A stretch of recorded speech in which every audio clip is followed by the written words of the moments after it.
President Bola Tinubu has today sent to the National Assembly proposal to restructure the tax system in Nigeria in new reforms that will possibly scrap the Federal Inland Revenue Service and replace it with the Nigeria Revenue Service.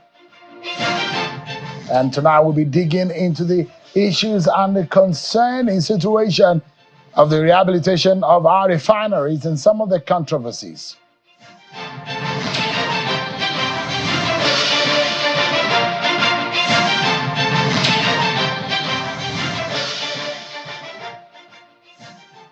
Hello everyone, welcome to the program. This is Politics Today, live on Channels Television. I'm Sean Kimaloe here in Abuja. So much that we need to touch on tonight, from the issue of the transmission of the proposal for the restructuring of the Nigeria tax system from President Bola Tinubu's desk to the issue of the refineries. We've been hearing several dates. Refineries will be ready in October. It will be ready in July. It will be ready in August. It will be ready in September. Now we are in October. When exactly will the refinery be ready? There has been transmission of communication between Senior Advocate of Nigeria, Femi Falana, wanted to find out what exactly is wrong with these refinery issues. Plus, this tax reform system by President Bola Tinubu, writing to the National Assembly. What does this mean altogether? We'll be getting some insight tonight on the program, so stick around with me. But first, let's check out some of your political roundup stories.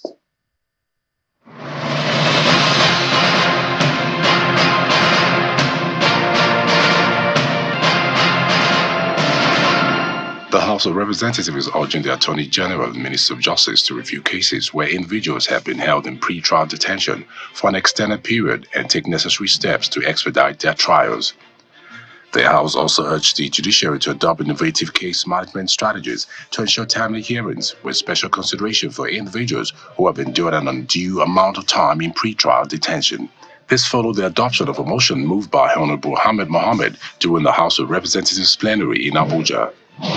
Meanwhile, Justice Mariana Neni of the High Court of the Federal Capital Territory has issued a public summons against the immediate past governor of Kogi State, Yahaya Bello, to attend court and answer to a fresh 16-count charge pending against him. By the summons, the former governor is to attend court on October 24 in response to the summons and for his arraignment, along with two other defendants. Justice Aneni issued the order for public summons in the ruling following an application by the Economic and Financial Crimes Commission. The Imo State government says workers in Imo State will soon begin enjoying the payment of the 70,000 minimum wage as agreed by the Tripartite Committee on Minimum Wage. Speaking to newsmen, Governor Uzo Dima says that the state government is committed to ensuring that the welfare of the workers in the state is prioritized for efficiency and productivity. This was after meeting with the officials of the Nigerian Labour Congress at the Government House in Owerri, the state capital. We are committed to implementing it. It's just to work out the modalities. 2 sittings with this committee and we'll be off. Between now and the next 1 or 2 months, we'll start payment of new minimum wage. The Inter-Party Advisory Committee, IPAC, says all political parties in Nigeria will participate in this Saturday's local government election in Rivers State. IPAC is also calling on all the people of Rivers State to turn out en masse to vote for candidates of their choice. At a news conference in Abuja, the national chairman of IPAC, Mr. Yusuf Dantale, notes that it's time for stakeholders and lovers of democracy to demonstrate that democracy has come to stay in Nigeria. The Martin Amawule-led Rivers State House of Assembly has passed a resolution calling for the immediate suspension of the 5th October council election in the state. The resolution was passed at today's plenary session, where the Speaker accused the governor of lawlessness and also noted that the State Independent Electoral Commission's action in conducting the local government election are in breach of excellent laws and judgments. They resolved to write to the electoral body, urging them to shelve the planned election. In another development, members of the Rivers State chapter of the People's Democratic Party, PDP, have staged a protest march to the DSS office and the government house in Port Harcourt, the Rivers State capital. The protesters carry placards with different inscriptions protesting against the October 5th local government election in the state. Speaking at the DSS office, PDP chairman in Rivers State, Aaron Chukwuemeka, says the major reason for the protest is to say no to the October 5th local government elections. Lastly, to Cross River State, where the State Independent Electoral Commission has scheduled the local government election in the state for October 26, 2024. Speaking in Calabar, the Cross River State capital, the chairman of CROSIEC, Mr. Ekong Edet Boko, announced that election activities leading up to the local government elections have begun in earnest. The commission is calling on all eligible voters to come out and cast their votes for their candidate.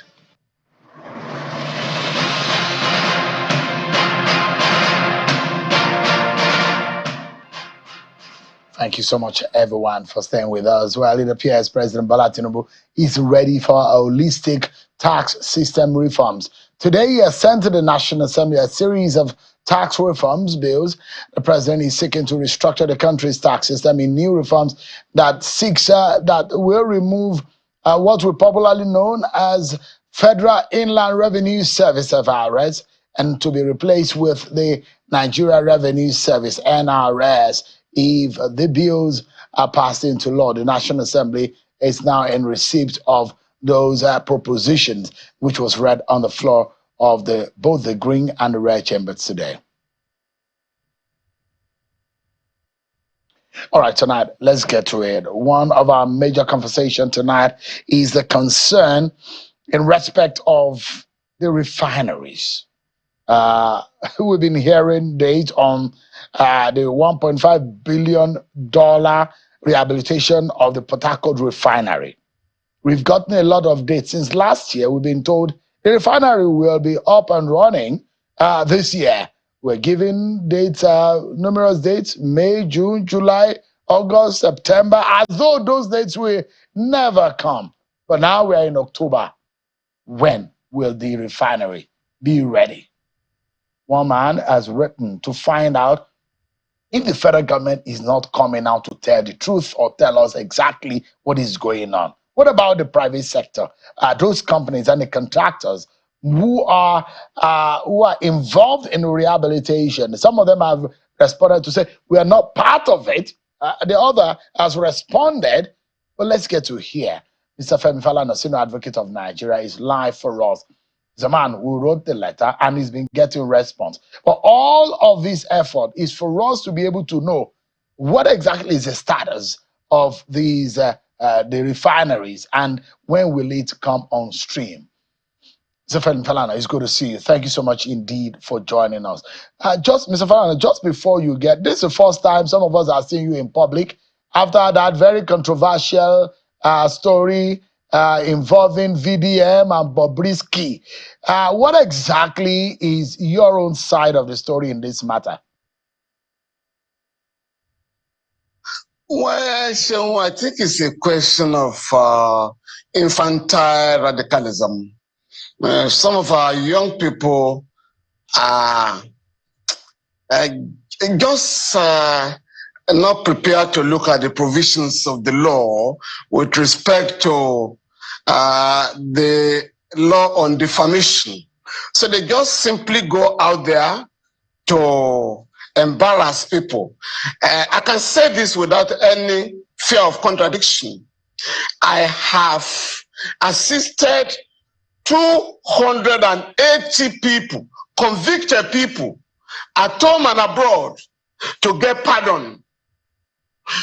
On one occasion, 200 Nigerians were convicted in Libya for drug-related offenses. But because the trials were conducted in Arabic, and none of them spoke Arabic, I petitioned the African Commission on Human and People's Rights. That commission, at our instance, I did a petition on behalf of SERAP. At our instance, the commission issued a provisional order, like an injunction, restraining the government of Libya from executing the Nigerians. I think Abike Dabiri was then the chair of the Diaspora Committee of the House of Reps. That committee had appealed to the federal government in vain. But based on our intervention, the court issued an order And we wrote to, 2 months later, President Gaddafi, the late Muammar Gaddafi, became the chair of the African Union. And we took advantage of that to write to him and appeal to him to pardon this Nigeria by complying with the judgment of the African Commission. And that if you do not, you will be showing a bad example as the leader of the continent, as the chair of the African Union. President Gaddafi granted our request and granted pardon to the 200 convicted Nigerians on death row. They were deported and brought back to Nigeria. On another occasion, and this was 2015, we appealed to General Muhammadu Buhari, 70 soldiers and a general who was demoted to the rank of a colonel had fought the terrorists, but they didn't have adequate equipment. Mr. President, since you set up a presidential arms procurement panel, which had confirmed those who looted the huge sums, over $2 billion, earmarked for procurement of arms, please, can you grant pardon to these guys who were illegally convicted and sentenced? The 70 soldiers were sentenced to death. The General Eniton Ransom Kuti was demoted to the rank of a colonel and also jailed for 6 months. We got the Army Council to quash his conviction for 6 months, and we now appeal to President Buhari to pardon him. Happily, his rank has since been restored. He has retired now as a brigadier general, while we are pursuing the demand for payment of the rights, the entitlement, outstanding salaries and allowances of the 70 soldiers. So I can go on and on. You recall in 1991, 12 young people under 17 were illegally sentenced to death, convicted of armed robbery, and sentenced to death in Lagos by an armed robbery tribunal. Again, we stopped there, we rushed to the court to stop their execution. And when a civilian government came on board in 1992, we appealed to you, the late Chief Michael Detodola, as the governor of Lagos State, to pardon these young people. They were pardoned. And so we already have a list of about 280 people. On no occasion, in none of these cases, has our law firm demanded for or received a dime, a kobo, from anybody who has been granted pardon. Mr. Falana, I was therefore flabbergasted. Yeah. So there are those who will say, did Bobrisky actually reached out to you? Did Bobrisky speak or directly or indirectly to you? If that is not the case or not the case, what are you doing? You've written a letter seeking a retraction of it.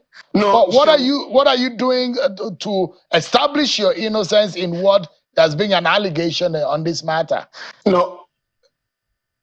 Seun. Bobrisky never spoke to me. I have never met him. I do not know him from Adam. He was alleged to have spoken to my son, Falanas, Fars. Yes, my son said this guy was appealing to people for assistance and he called my son, I think on May 4 thereabout this year. Please, can you give me 3 million naira to be placed in a special part of the prison? We call it the VIP section. And my son asking, are you calling me under the authorization of the superintendent of prisons? He said, no, please. Don't call me again. I'm unable to assist you to bribe the prison authorities. And be very careful, since you're already in jail for an offense. Please, if you are going to come in next time, you either do it through the superintendent or you write a letter endorsed by the prison authorities.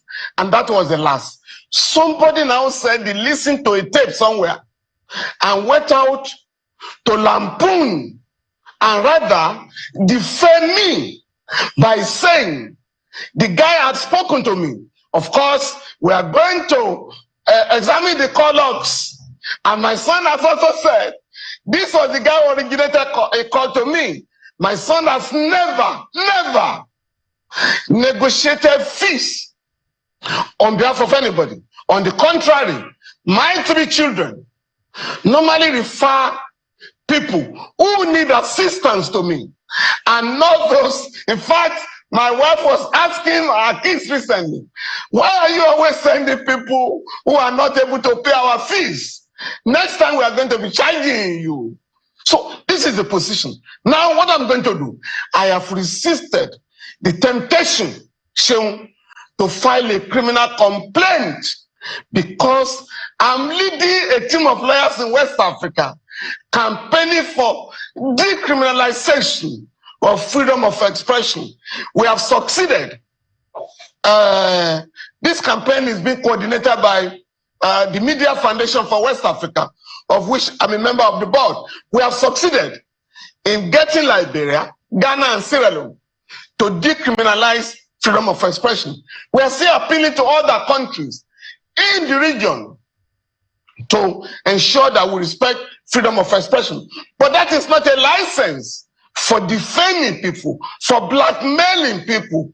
Once, and what we are saying, if you are defamed, in the words of the late Justice Olatawura, in the case of Otawankwa and the state, if you are defamed by anybody, please go out there and sue for libel, where you put your own character in issue. In this case, we are not going to file a criminal complaint. We will not be pushed to do that. I'm currently defending a couple of journalists who are standing trial, either under the Cyber Crimes Act or under criminal libel. But what we are going to do is to embark on civil proceedings with a view to restoring our integrity, my own name and that of my son, so that nobody will simply rush to the social media to defame any Nigerian. We want to make an example. In this case, we have asked for a retraction and an apology rendered to us. And that is not too much. And if we don't have a retraction, an apology acceptable to us, accepted by us, we are certainly going to initiate civil proceedings in the High Court. Yeah, Mr. Falana, because this is actually not, I mean, I'm saying for the sake of the public who have not seen or heard from you in this matter, who have the benefit of hearing your own side of the story. And that's why I brought it up. But I know how painful this could be, especially if you have built a reputation over the years. Now, the question here. Yeah, the question, quickly, Mr. Falana, because of the main subject for which I invited you. I'd like you to touch on the fundamentals aside the defamation or the libelous angle to this matter. Is the alleged corruption involved in our correctional service or with the EFCC about the withdrawal of a money laundering case dependent on a possible inducement? Just in about 60 seconds, Mr. Falana, so that we can get to the substantive matter for which we are here. So, I'm a former inmate of the correctional centers in the country. I also do prison work. I've exposed the rot in the prisons more than any Nigerian. On one occasion, I did the report, revealed that between 2005 and 2006, and I have a government report to this effect, that 197 people convicted of drug trafficking in the Federal High Court in Ikoyi, convicted and sentenced to prison terms without any option of fine, never made it to any prison in Nigeria. Never. When I petitioned the authorities, I think they declared them wanted. Only one was found. The rest went back to the trade I'm still pursuing this matter. Secondly, everybody who has been to the prison, either as an inmate, an awaiting trial person, or a convict, knows that in every correctional center in Nigeria, there is a VIP section. It is called the White House. It's for big people. It's for big men and women. If you are a man of means or a woman of means, and you are detained in our prisons or correctional centers, you are going to be accommodated in the VIP section in the White House. So I'm rather surprised that the House of Reps was pretending not to know this, that a panel is being set up to know the state of our correctional center. But the Correctional Services Act of 2019 has made adequate provisions for checking the excesses of prison officials. I've just done a letter to the Honorable Minister of Interior, who is doing a marvelous job in that ministry of Interior. I wrote to him a couple of weeks ago, Honorable Minister, by virtue of Section 21 of the Correctional Services Act, there shall be prison visitors. Visitors to go to visit our correctional centers on a regular basis and write reports, recommend what the government should do to address problems in our correctional center. And the minister has called me to assure me that the appointments will be carried out as soon as possible. So for me, if we have prison visitors going to the correctional centers on a regular basis, independent people, public officers, judges, members of the National Executive Body of the Nigerian Bar Association, as provided by the law, if they carry out their statutory duties, our country will not be exposed from time to time with respect to the management of correctional center. Nigeria has the lowest number of convicts in the world, having regards to our population, because the correctional center are now reserved for the wretched of the earth, the poor, the underprivileged, or the masses of our people. A big man or a big woman does not stay. I mean, it's difficult to ask a big man to go to the prison, even when they are charged. Even when a former governor, a former minister is charged with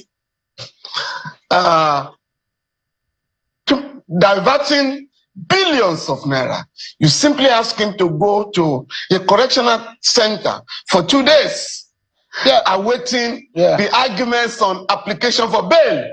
So that's what is going on. It's only the poor that are railroaded to jail in Nigeria. Let me take you to, I wish we had more time, but unfortunately, the substantive matter for which we invited you tonight. I saw a letter which you wrote to one to SIPEM and the other to Mary Techmont SPA. These are private entities which you wrote to in respect of the Port Harcourt Refinery that is being touted to be rehabilitated with $1.5 billion US. Now, the question here is, we've been told severally, we've been given several dates for the completion of the rehabilitation of this refinery. But it does look like the more we look, the less we see.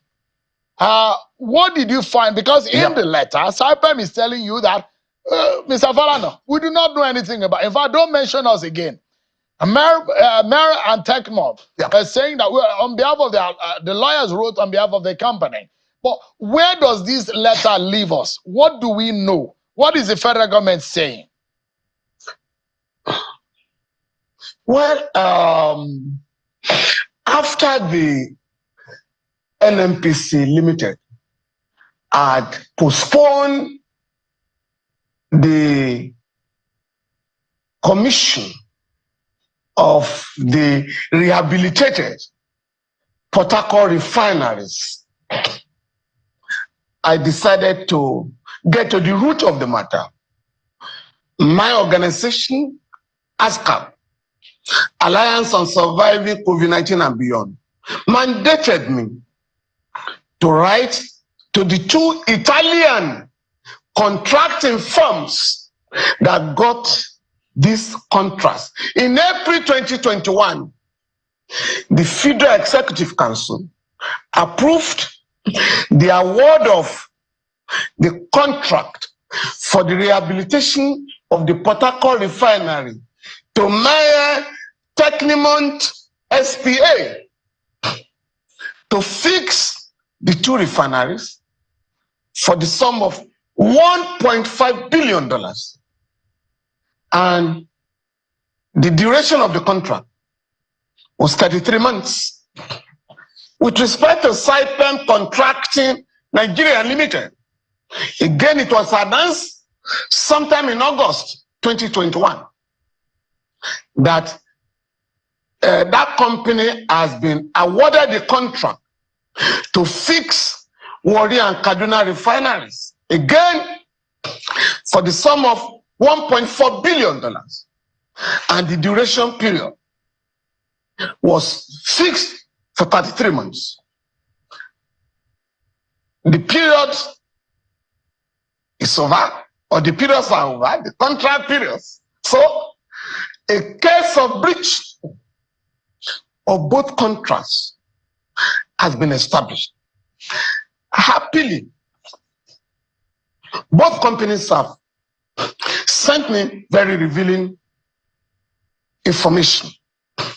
With respect to the Port Harcourt refineries, Meyer Technimont, through his lawyers, wrote to me last week, please give us more time. By the 2nd of October, we shall react to your request.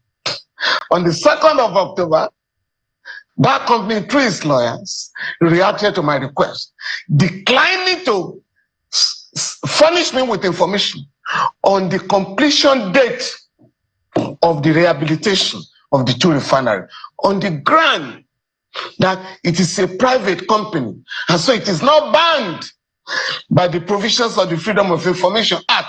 With profound respect to all the lawyers and their clients, the Court of Appeal has decided that if you are a private company and public funds are entrusted to you, you are banned by the provisions of the Act.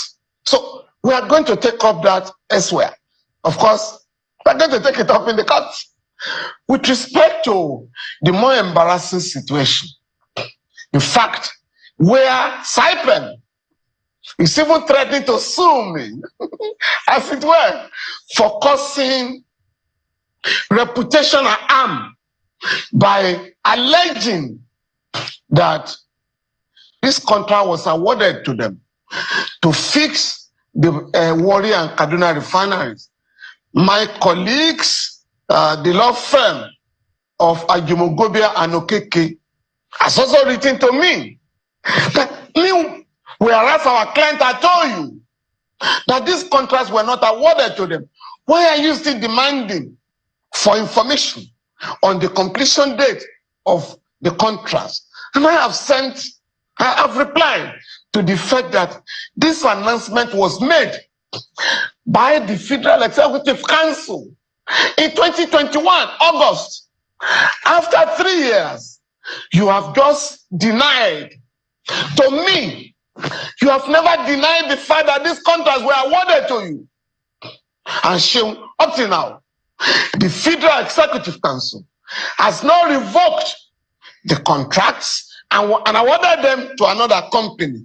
So our country has to get to the root of what can be said to be a case of monumental corruption. We are talking of $2.9 billion for a country that is said to be broke. We must now escalate this matter by inviting the relevant anti-corruption agency to assist the country to trace these funds. So, Mr. Falana, on one hand is the trust that the Nigerian people have in its government when they make a promise of a particular project that directly impacts on their lives. So when the government continues to give a date, agreed that the contractor may be having some technical problem leading to the extension of the date. But are there explanations being made to the Nigerian people? Is the government taking the Nigerian people for granted? No. These are critical questions that needs to be also asked. Yes, on one hand, the private sector, the contractor getting the job, but what about the government and the trust in the Nigerian people, in accountability and the responsibility to the Nigerian people? Now, again, the government has not been properly advised. What we used to know in this country is that if the government awarded a contract to a company, the government will simply summon the contractors to justify a delay in the execution of the contract. So it is not the place of the NNPC Limited or the federal government to announce when the refineries are going to be fully rehabilitated. The duty of the government is to summon the contractors to justify why a breach has occurred. And if a satisfactory explanation is not provided, the government will look at what the agreement says with respect to either going to court or usually an arbitration panel. In this case, I'm alleging fraud, and the government has a duty to the Nigerian people to indict any contracting firm that has messed up the country with respect to the repairs of the refinery. If Saipen is saying to the colossal embarrassment of the government, you never awarded this contract to us, you are deceiving the Nigerian people by saying these contracts were awarded to us. So we're going to ask the Federal Executive Council, you approved the award of this contract in 2021. The company that you approved the contract for now says, we know nothing about this contract. It's a very, very serious embarrassment for any modern state. All right. The one of Port Harcourt has become a huge embarrassment.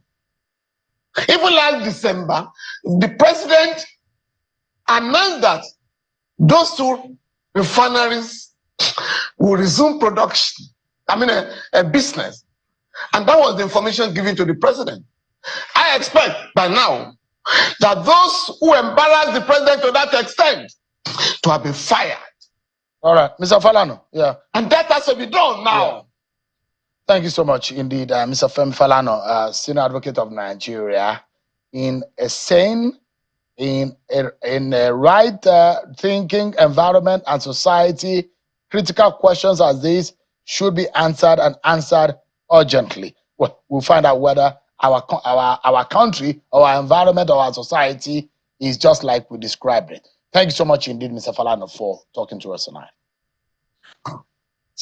Thank you. It's been my pleasure. Thank you so much. We take a break, and when we come back, Dr. Usman Bugaje and Elder Sedman will be joining me. We'll be looking at a tax reforms proposal by the federal government, the president's speech, Independence Day, issues on the state of the nation.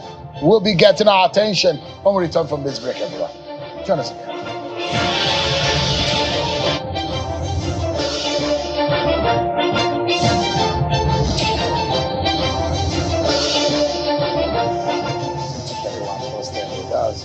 Dr. Usman Bugaje He's a scholar, a political analyst, and of course, an elder statesman. Is live with me here in our Abuja studio. Thank you so much indeed for joining us, and it's good to see you again. My pleasure. Always a pleasure having you speak to us on some of these issues of the state of the nation. Now, there are a lot of people who will say our tax laws are outdated, if you call it old and irrelevant in a lot of ways. But I mean, the little bit that we heard when it was read on the floor today, how does it make you feel if it does look like there's going to be a restructuring of the Nigerian tax system? In fact, it's going to have a new name if it's passed into law. Well, in any case, there is nothing in a name, really. I'm not impressed by any change of name. I'm impressed by the substance. These things that are being done are long overdue. But that's not where the problem is. And it's important that we prioritize.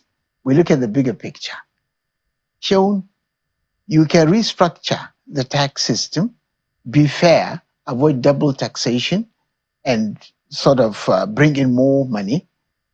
But how does that help us?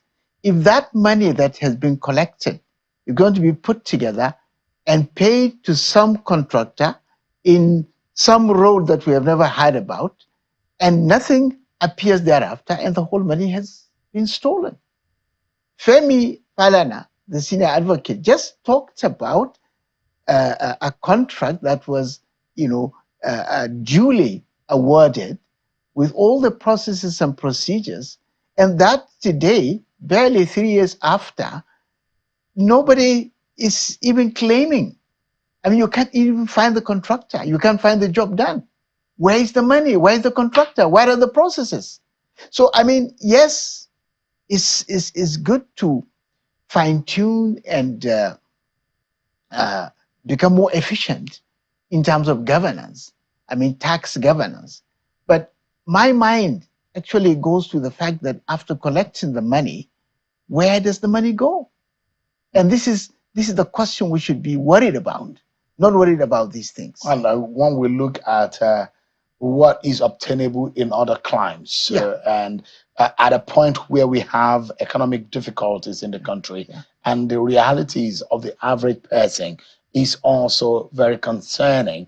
And you look at it, their purchasing power. If you look at some of the companies that deals in selling these bigger supermarkets in other climes, they cannot come here because the average person's purchasing power has been killed. What in your mind do you think can make us wake up our economy? There are more consequences of what is happening now that I want us to turn our attention, right? Ask any university administrator or polytechnic or colleges of education, any of our tertiary institutions. Since they opened, many of them, nearly half of their students cannot come back to school because they don't have the money to pay for the registration. I have spoken to lecturers. I have family members who are in the university system, and they report to me. What does that mean in the next few years?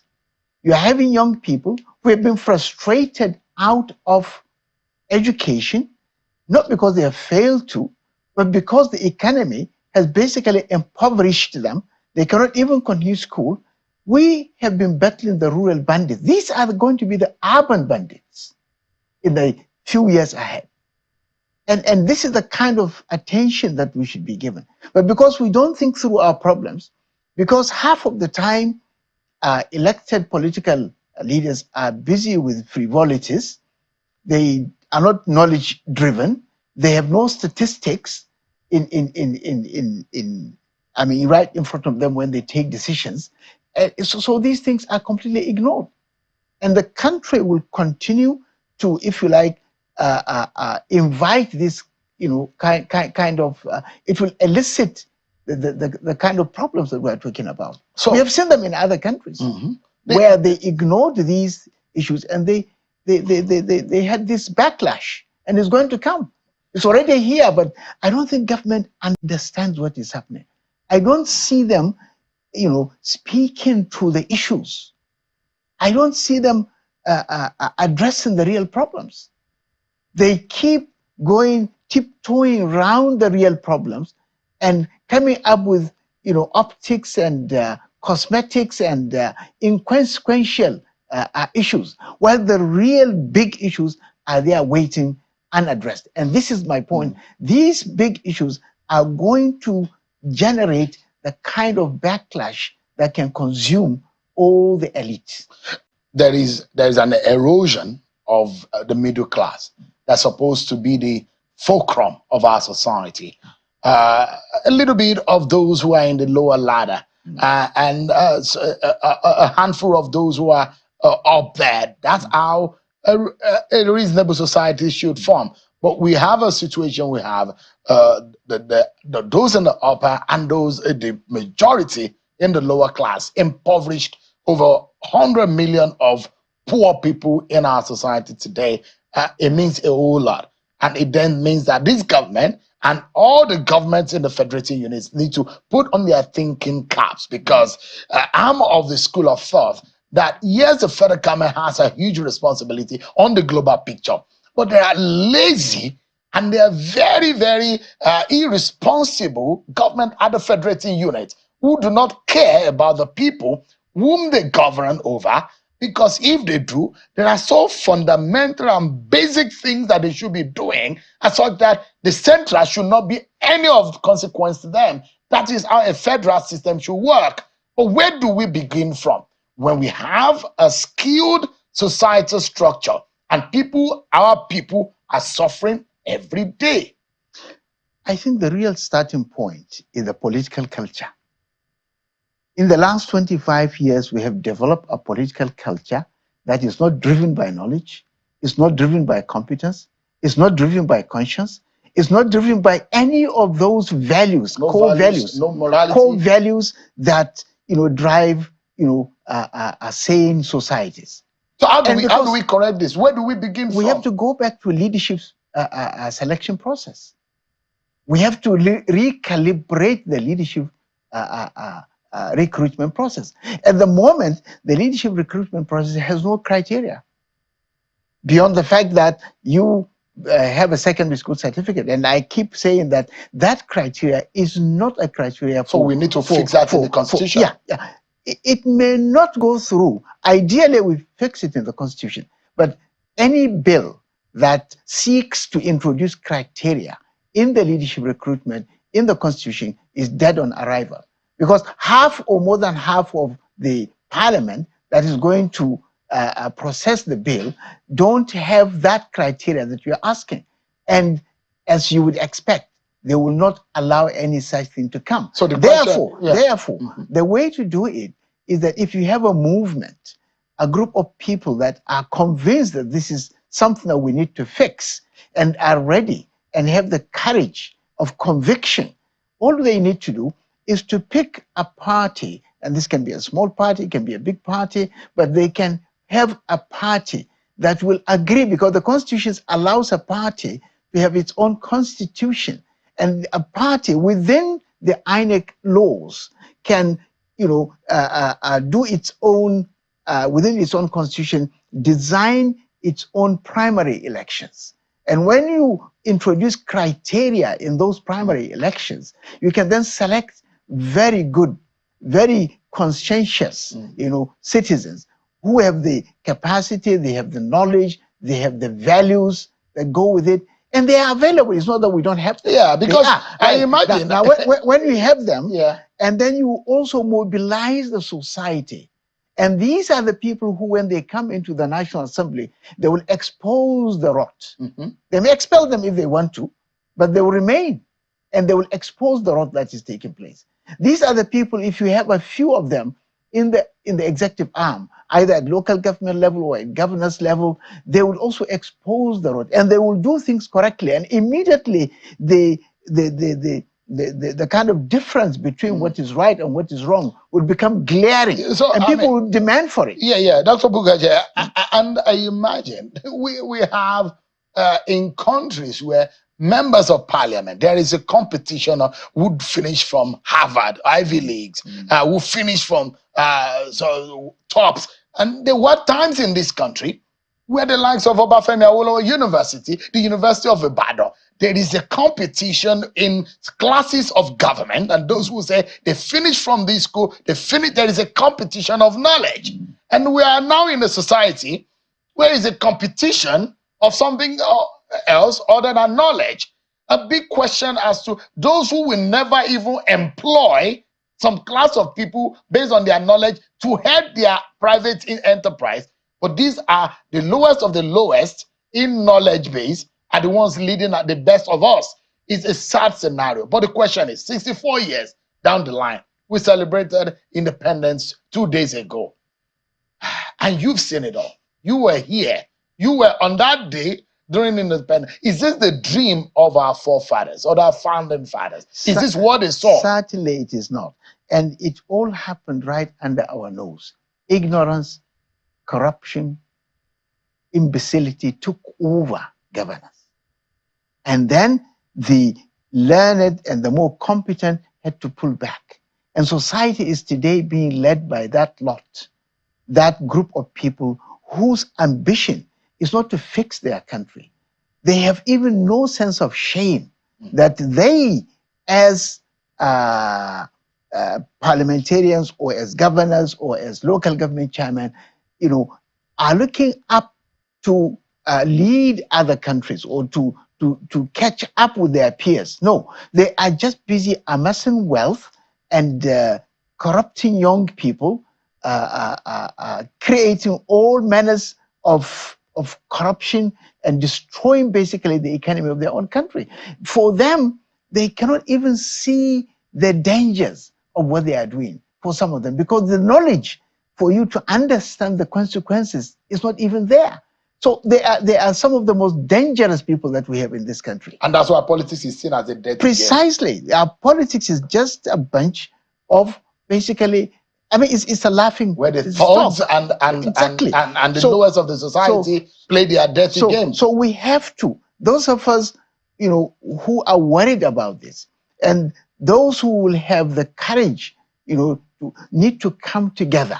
It's not a matter of exactly an aggregation of knowledge, knowledge and like minds. I have made this point severally that we must have an elite consensus as to where do we want our country to be. And in this matter, we have to rise above the pettiness of where you come from.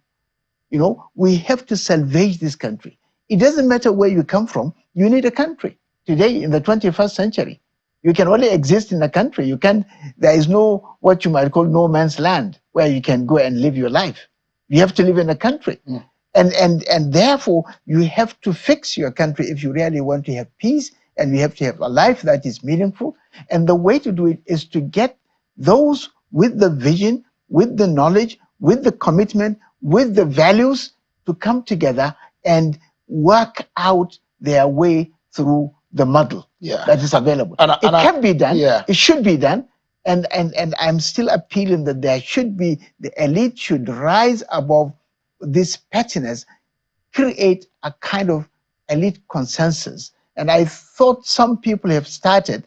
I have started some platforms. We are still working, towards that. That is the big tent, which we started with we started the also Rescue Nigeria project. But of course, what happens is that after the elections, most people pull back and try to sort out their personal problems. And in fact, the economy as it is now has made it more difficult for people to. But in spite of that, we still have a responsibility to come together to fix this country. And the only way to do it is to start the process of addressing the issue of leadership. And thank you so much, Dr. Bugaje, for highlighting that. And I'm going to also point out that when the finest of our society sit back and do not participate in the political process, the charlatans will take over. And whatever they do, out of their lack of knowledge and character, will be whatever the rest of us will take. So it's important that when the elites come together and to lead by knowledge, because no society goes ahead or progresses without knowledge. And what pains me or what worries me more than what worries you is the fact that There is a generation behind my own generation that don't care about serious stuff. They don't care about our politics. They don't care about governance. They don't care about what matters to their nation. That worries me a lot because they think that anything other than this serious stuff is none of their business, and that worries me. But it brings me to a point, Dr. Bugaji, the president's speech on democracy. He mentioned and he touched on quite a few things. Issue of how to galvanize the Nigerian people, the need for unity. How do you assess President Tinubu's speech on the 1st of December? The first thing is that is not a speech. It's empty. The words are completely empty. How many times has he said that? It went below your standard? It's not even a standard at all. There are issues that worry people. He's supposed to speak about food security. That is what happens. He's supposed to tell us what he has done about food security. He said that. He said that our farmers are going back to farm. Which is not true. He said that. Which is not true. We're going to wrap up which is not true. Production. Which is not true. Has he spoken about the climate change that has wiped away whatever little gains we have done? Look at Maiduguri, look at Kebbi, look at Ibadan, look at so many other places, the flood. He doesn't even know what is happening in the country from the speech. Because if he did, he would have known that what is most important are the issues of food and the issues of security and the issues of the economy. You just mentioned it. The purchasing power has been completely destroyed. I mean, people who could use their earnings to buy food, they cannot do so now. Naira has basically no value at the moment. So these are the issues that he should be addressing. The fact that he acknowledges that citizens are going through very tough times, he doesn't realize that one, he has been elected not to acknowledge our suffering, but to fix it. And when he speaks to us, he should be speaking about how does he fix the problem. And then he does not live as if he knew that these things are happening. He's buying a new jet. He's traveling all over the place. His family members are doing all sorts of things. Is this the way to really empathize with citizens who cannot eat, who cannot sleep, who cannot go back to school, who cannot go to the hospitals? This is what is happening in this country. Dr. Bugaji, just in about 40 seconds or thereabout, because we need to close. Your final thought on the program. I don't know when next I'm going to be able to grab you and get you into the studio. For the rest of over 200 million people of this country and millions of them who are watching, who have fortunate to have power, who are able to charge their phone and watching on their devices right now, what kind of hope can we garner as a people? And what should we be doing by this time next year when we talk about another Independence Day? How do we survive? How do we stand as a people for the sake of our country? Our country is that precipice that we need to salvage it, isn't it? The few of us that are still able to breathe in this suffocating environment have a responsibility to rescue our country. And what we need to do is to come together, form networks, and see how we can address the question of leadership. Because everything that is happening to us, if you reduce everything to what it is, it comes to leadership. And it is this leadership that we need to focus upon. Yeah. We need to develop a criteria. You cannot be a president until you have certain things. Look at Singapore. Recently, there were about 4 people, and they run this criteria over and over again until they came out with someone who fit the criteria. They are not throwing away the others because they have some kind of collegial leadership. Anybody else would still be useful in a particular. Yeah. So I think the focus is leadership. Right. How do we change our leadership recruitment process so that we can get the kind of people who can fit this country? But the bunch that I hear now, I give exception for a few here and there, but a great majority of them are no use. They are destroying this country, and we have to stop them. Dr. Usman Bugaji, a scholar, a political analyst, and of course, An elder statement. Thanks so much indeed for your time tonight. Always a pleasure. My pleasure. That's our show for tonight, everyone. Many thanks for watching. God bless Nigeria.